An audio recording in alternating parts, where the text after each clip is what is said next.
आज हम बात करेंगे एक ऐसे विचारक की जिनके विचार, सोचिए जरा, 2400 साल पुराने हैं, लेकिन आज भी हमारी राजनीति, ज्ञान और असलियत को लेकर जो हमारी समझ है, उसे प्रभावित करते हैं। जी हाँ, हम बात कर रहे हैं प्लेटो की, दुनिया के सबसे महान दार्शनिकों में से एक। प्लेटो की पूरी फिलॉसफी असल में एक बहुत ही सीधे से सवाल से शुरू होती है। ये जो दुनिया हम अपने चारों तरफ देखते हैं, जिसे हम छू सकते हैं, महसूस कर सकते हैं, सवाल ये है कि क्या ये वाकई में असली है? और प्लेटो का जवाब क्या था? सीधा सा जवाब था नहीं। उनके हिसाब से ये दुनिया ये असली दुनिया है ही नहीं, ये तो बस एक कॉपी है, एक नकल। अब सोचिए ये विचार आज भी कितना चौंकाने वाला लगता है, उस जमाने में तो क्या ही रहा होगा। तो चलिए इसी बात को थोड़ा और समझते हैं, प्लेटो के सबसे मौलिक विचार को, कि आखिर सच है क्या। और इसे समझने का सबसे अच्छा तरीका है उनकी मशहूर गुफा की कहानी। अच्छा, तो जरा कल्पना कीजिए, एक अंधेरी गुफा है और उसमें कुछ लोग जन्म से ही कैदी हैं। वो सिर्फ सामने की दीवार देख सकते हैं। उनके पीछे एक आग जल रही है और उस आग की रोशनी से दीवार पर कुछ परछाइयां बनती हैं। इन कैदियों के लिए यही परछाइयां ही सब कुछ है, यही उनकी असलियत है। पर सोचिए, अगर उनमें से एक कैदी किसी तरह बाहर निकल जाए और असली दुनिया देखे, सूरज को, पेड़ों को, तब उसे एहसास होगा कि अरे, वो तो अब तक सिर्फ एक भ्रम में जी रहा था। लेकिन जब वो वापस गुफा में जाकर दूसरों को ये सच बताने की कोशिश करेगा ना, तो बाकी लोग उसकी बात मानेंगे नहीं, बल्कि उसका विरोध करेंगे। प्लेटो कहते हैं हम सब उन्हीं कैदियों की तरह हैं। तो सवाल उठता है कि अगर हमारी ये दुनिया एक नकल है, तो फिर असली क्या है? प्लेटो के मुताबिक एक और दुनिया मौजूद है। वो इसे कहते हैं विचारों की दुनिया या वर्ल्ड ऑफ फॉर्म्स।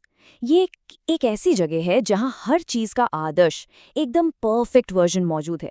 एक ऐसा वर्जन जो कभी नहीं बदलता। यहाँ ये फर्क एकदम साफ हो जाता है। देखिए, हमारी जो भौतिक दुनिया है वो एक कॉपी जैसी है, अधूरी है, बदलती रहती है। जैसे कोई कुर्सी है, वो पुरानी हो सकती है, टूट सकती है। लेकिन विचारों की दुनिया में कुर्सी का एक परफेक्ट आइडिया मौजूद है और वो हमेशा वैसा ही रहता है। इस असली रूप को हम अपनी आंखों से नहीं देख सकते, उसे सिर्फ अपनी बुद्धि से समझ सकते हैं। तो फिर इस गुफा से बाहर निकलने का रास्ता क्या है? हम उस असली दुनिया को कैसे समझें? प्लेटो के हिसाब से इसका जवाब कहीं बाहर नहीं, बल्कि हमारे अंदर ही है, हमारी आत्मा में। प्लेटो का मानना था कि हमारा जो शरीर है वो तो नश्वर है, टेम्पररी है, और ये हमें भटकाता है। लेकिन हमारी आत्मा, वो अमर है, इमॉर्टल है, और वो उसी विचारों की दुनिया से आई है। इसलिए प्लेटो कहते हैं कि सीखना मतलब कुछ नया जानना नहीं है। सीखना मतलब उस ज्ञान को बस याद करना है जो हमारी आत्मा में पहले से ही है। और प्लेटो ने आत्मा को भी 3 हिस्सों में बांटा है। पहला है रीजन, यानी हमारा तर्क, जो सोचने समझने का काम करता है। दूसरा है स्पिरिट, यानी हमारा साहस, हमारा एम्बिशन। और तीसरा है डिजायर, हमारी इच्छाएं, हमारी जरूरतें। एक संतुलित जीवन के लिए ये बहुत जरूरी है कि हमारा रीजन हमारी इच्छाओं और साहस को कंट्रोल में रखे, बिल्कुल एक सारथी की तरह जो अपने घोड़ों को सही रास्ते पर लेकर जाता है।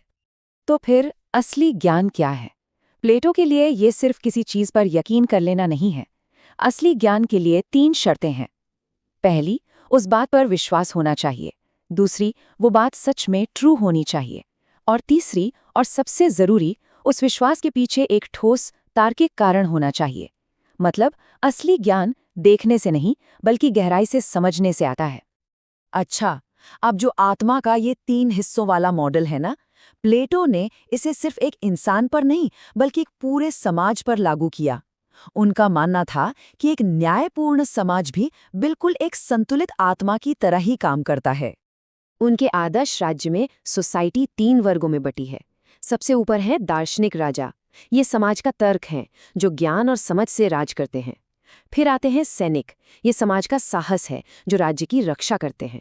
और आखिर में है उत्पादक, यानी किसान, कारीगर, जो समाज की इच्छाओं को पूरा करते हैं। देखा, बिल्कुल आत्मा के 3 हिस्सों की तरह। प्लेटो का एक बहुत प्रसिद्ध विचार है कि सबसे अच्छा नेता वो है जिसे सत्ता चाहिए ही नहीं। उनके दार्शनिक राजा वो इसलिए राज नहीं करते क्योंकि उन्हें सत्ता का लालच है, बल्कि इसलिए करते हैं क्योंकि ये उनका कर्तव्य है, उनकी ड्यूटी है। तो प्लेटो के लिए न्याय का मतलब क्या है? सीधा सा मतलब है सामंजस्य, हार्मनी। सोचिए, जैसे एक मशीन में हर पुर्जा अपना अपना काम परफेक्टली करता है तभी मशीन सही चलती है, वैसे ही एक न्यायपूर्ण समाज में हर वर्ग और हर इंसान अपना काम करता है, किसी दूसरे के काम में दखल दिए बिना। और यही असली न्याय है। ठीक है, ये तो हो गई समाज और राज्य की बात, लेकिन प्लेटो के ये बड़े बड़े विचार एक आम इंसान के लिए क्या मायने रखते हैं? मतलब एक अच्छी, सार्थक जिंदगी कैसे जी जा सकती है? प्लेटो के मुताबिक एक अच्छी जिंदगी के लिए 4 गुण बहुत जरूरी हैं। वो हैं बुद्धिमत्ता, साहस, संयम और न्याय। जब ये चारों गुण एक साथ आ जाते हैं तो एक संतुलित और पूर्ण व्यक्ति बनता है। प्लेटो का प्रेम का विचार भी बड़ा आध्यात्मिक था। वो कहते हैं कि प्यार एक सीढ़ी जैसा है जो हमें ऊपर की तरफ ले जाता है। इसकी शुरुआत होती है किसी के शारीरिक सौंदर्य के प्रति आकर्षण से, फिर हम सभी खूबसूरत शरीरों की सराहना करना सीखते हैं। उससे ऊपर हम मन और चरित्र की सुंदरता से प्यार करने लगते हैं, और फिर हम ज्ञान और विचारों की सुंदरता से प्यार करने लगते हैं। और इस सीढ़ी का जो सबसे ऊंचा पायदान है वो है सुंदरता के परम विचार को महसूस करना। और इस पूरी यात्रा में सबसे जरूरी भूमिका किसकी है? शिक्षा की। प्लेटो के लिए शिक्षा का मतलब दिमाग में बस तथ्य भर देना नहीं था। नहीं, उनके लिए शिक्षा का असली मतलब था आत्मा को गाइड करना, उसे अंधेरे से निकालकर सच्चाई की, ज्ञान की रोशनी की तरफ मोड़ना। तो चलिए अब आखिर में देखते हैं कि 2400 साल बाद भी प्लेटो की बातें हमारे लिए इतनी प्रासंगिक क्यों हैं? उनकी विरासत क्या है? प्लेटो की सबसे बड़ी सीख शायद यही है कि दुनिया वैसी नहीं है जैसी वो दिखती है। जो चीज़ें सामने हैं उन पर सवाल उठाना सीखो, क्योंकि असली ज्ञान देखने से नहीं, समझने से आता है। हमें हमेशा सतह के नीचे छिपे सच को खोजने की कोशिश करनी चाहिए।